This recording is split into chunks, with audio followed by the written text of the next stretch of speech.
Professor Mitra from Pennsylvania State University.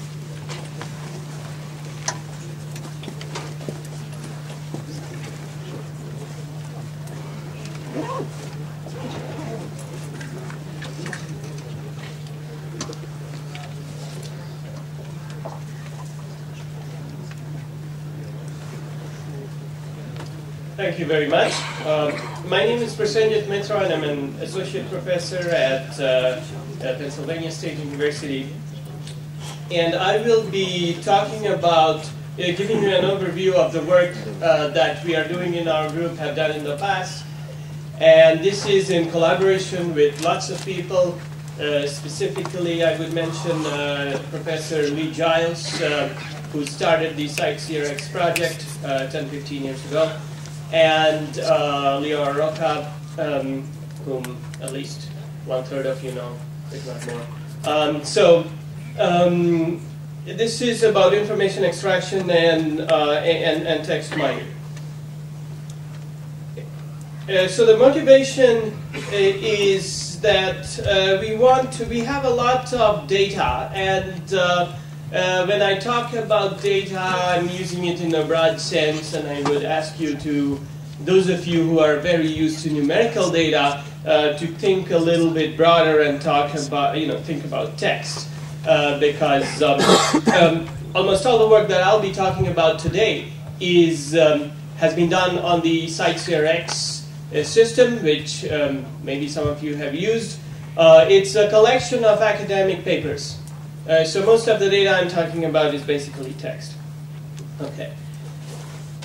And I will, given 20 minutes, I will just introduce something that we are doing in an offshoot of CiteCRX, which we called ChemXCR. And ChemXCR is a digital library for chemistry.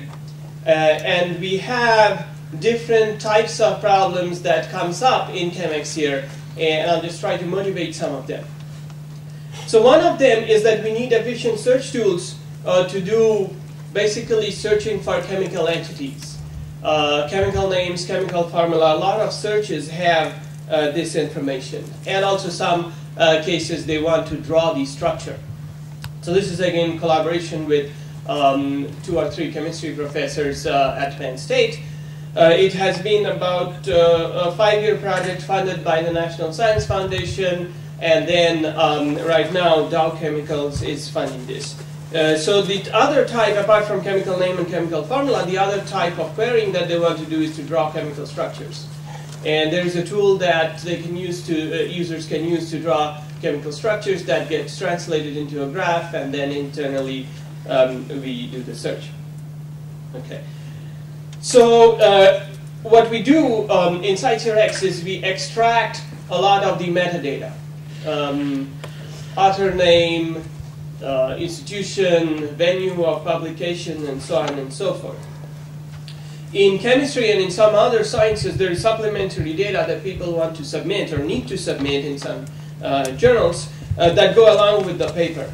And in essence, what we have done internally is create what we call a digital object, which contains the data as well as the metadata extracted, as well as the text, and linked it together, so that you can move easily from one to the other.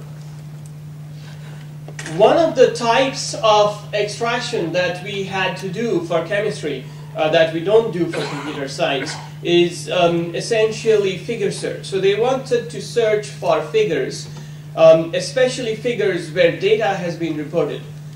So I have to tie it to data somehow, otherwise they said they wouldn't give me lunch.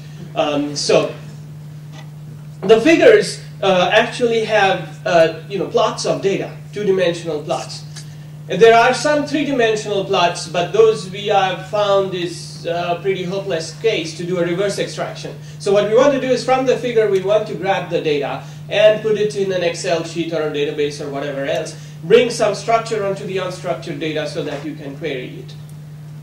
3-dimensional data, 3-dimensional plots are pretty hopeless because essentially it's a lossy representation. Maybe there is something that intelligent that can be done, but we have kept it on the side for the present. So when we wanted to enable figure search, what we did is we extracted the simple things like the captions in the figures. The references to the figures means in the text, when you say figure 3 shows the effect of this medicine on these number of patients or something like that. Okay, so that is what we call reference to the figures in text. We grab them, we associate it with the right figure, so that when somebody is searching, we can use that as context that tells us what the figure is about. And that's a little bit more useful than just using the captions, which sometimes are very terse, although chemists do write long captions. The other information that we extract about the figure and associate with the figure is basically document-level metadata like title, author, venue, and so on. And all of this is used to enable the chemist to search for these figures. So that's about figure search. Then what we did is we said, well, we want to extract the data from the figures, and this is work in progress. We have done some of these things. And if you want to extract data from the figures, this is in essence reverse engineering. What we need to do is we have to find out the axis, we have to read the legends using some form of OCR, optical character recognition, and then in the figure we try to identify the shapes. And we resolve, sometimes multiple shapes are overlapping, so we resolve those to identify the data points and then map them along the axis and so on. So this preliminary part of the work has been reported in a journal paper in IJDAR, that's the journal on something I forget, but you can look up on DBLP, IJDAR. Document analysis and recognition, something like that. Okay, so there are a bunch of challenges, as you can imagine. Some of the letters are small, OCR doesn't work very well. The axis scale determination is an important issue. We have to be careful because some things are in log scale, some are linear scale, sometimes people disconnect the axis, and so on and so forth. Okay. The second type of metadata that the second type of document elements that we tried to extract was tables that are there in digital documents. And these are slightly easier because tables are, like a matrix.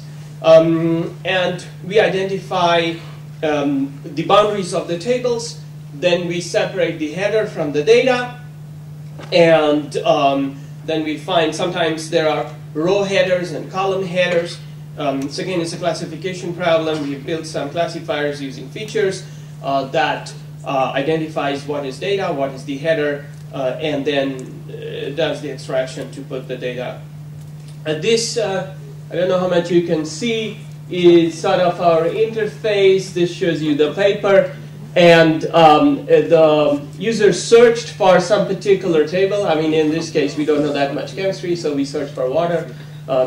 To show a demo, but this is just showing you the interface. So you see that you get a snippet of page number 5, line number something, table 1 is showing something about water. This is the paper, these are the authors, a link to the PDF, and what is behind this PDF, it actually, if you can, on the right hand side, there's a link to show the page, and somebody clicked on that, and the page where it occurred is for the selected, which is the one in yellow, is shown behind this. So that's how people can search for tables of data and look at them much more quickly than having to go to the paper. Of course, if you need the full context, you need to go to the paper.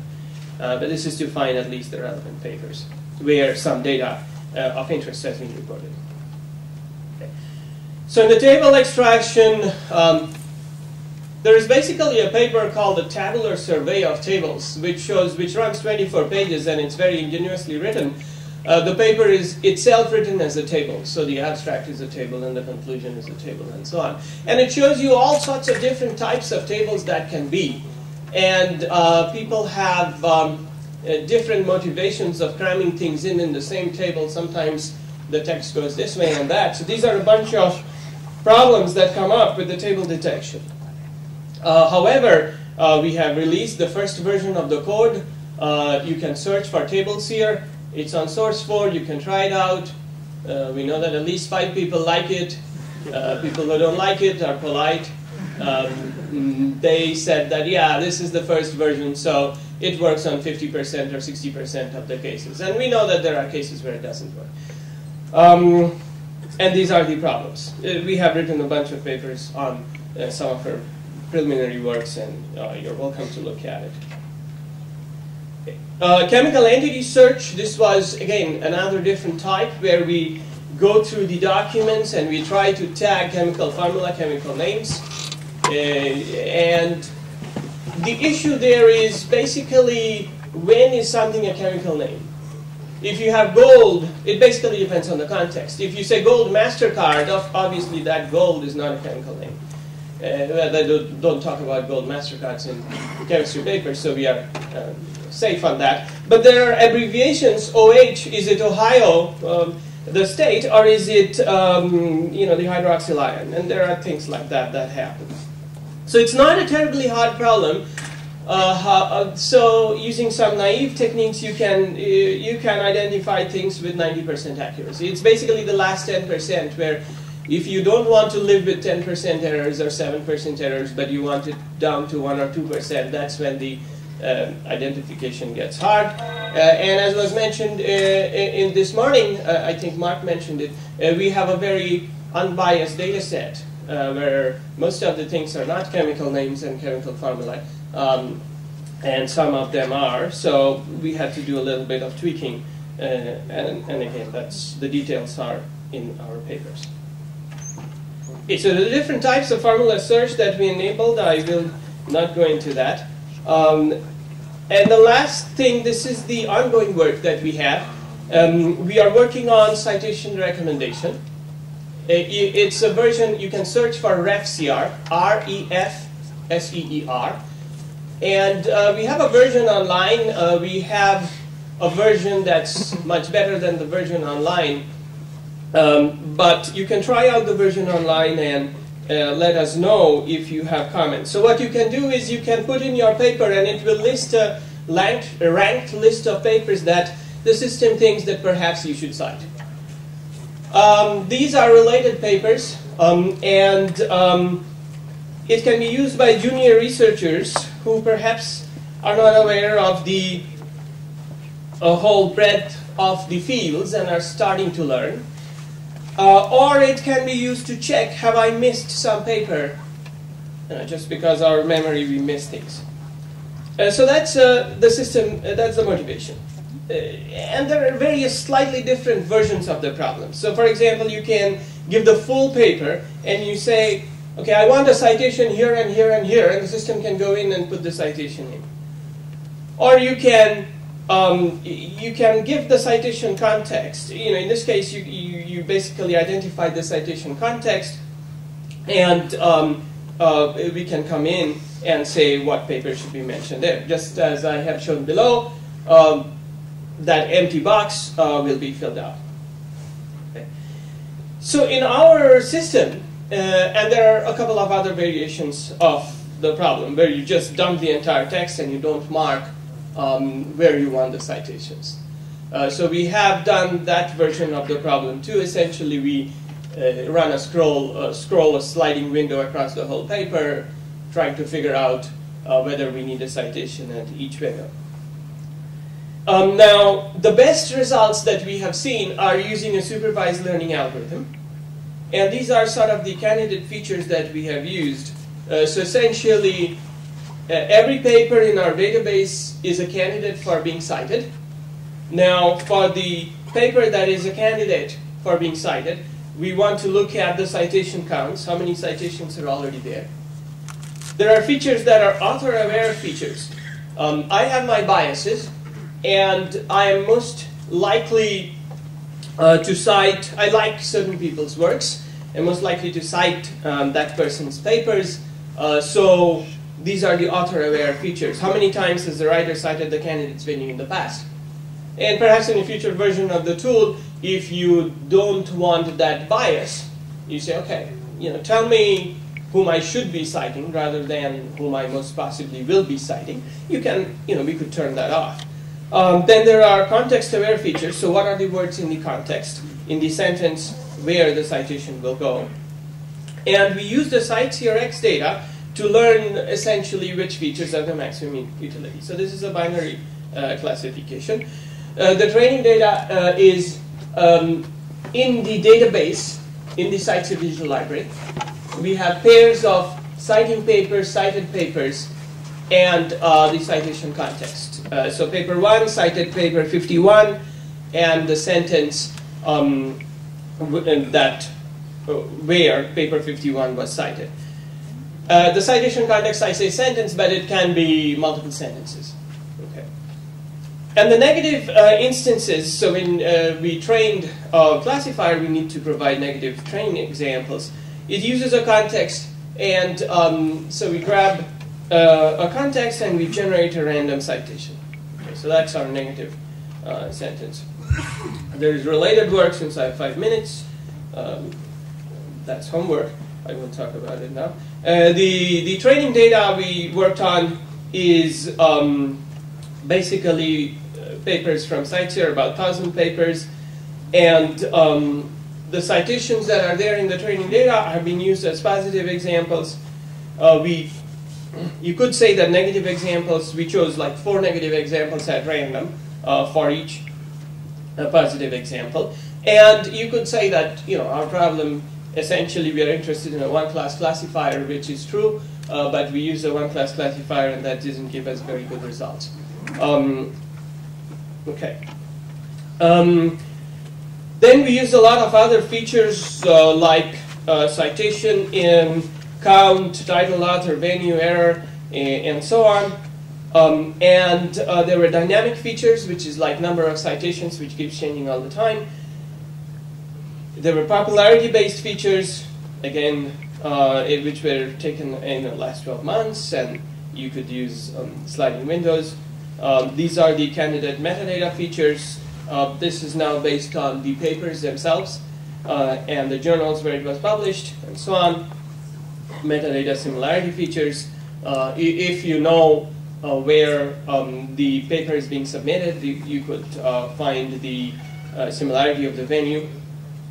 And author-based features, essentially details in the paper. And at the end, we found that an ensemble learner works the best. We have published these papers are from our group, so we used LDA and extended it to design a model called Cite PLSA LDA. There's a context-aware relevance model that was published. So I think the first one was AAAI, the second one was Wisdom or CIKM, and the third one was CIKM. At the end of the day, the citation translation model, essentially using a translation model to solve this, works the best if you use just one single feature. And in a version of our system where because there are about 2 million documents, all 2 million, treating all 2 million as candidates, when the query comes in and doing some of the feature computation is hard, what we do is we do a 2-step process. The first step, we use the citation translation model, which is quick, to find a candidate set of 500 papers. And then within the 500 papers, we do the rewriting based on the full set of features. So that's basically, in a nutshell, the story. There are lots of stuff that I'm going to skip. And this shows you some results of how good our refs here is with respect to the gold standard, as in what papers were cited by the existing papers in our test set, which is, of course, distinct from the training set. And now this is a conservative evaluation because maybe the author missed some paper, and our system shows you that, but it doesn't get credit for showing the paper that has been missed by the original author. But at least we are able to recover, you see the F measures there, which are reasonable, but there is maybe a lot of scope for improvement. And we also show you the time because ML full is the full version, which perhaps we cannot run when a user submits the query and expects the result online. But ML Lite brings it down drastically, and that's what we're using. Okay. So the results are, the conclusion is that the system, the light version of the system works well enough, I suppose. With the modest hardware, we have like 16 nodes in a server available to us, and maybe we put the metadata in a SQL for the future. And for the bigger issue, I hope to have at least got you thinking that there are lots of elements in documents from which we could extract data. There are lots of different types of data that could be useful for different types of domains. And there are end-user applications using recommendation systems. And all of that could and should be tied together to make searching for information more effective and efficient in large-scale text databases. And with that, I'll stop.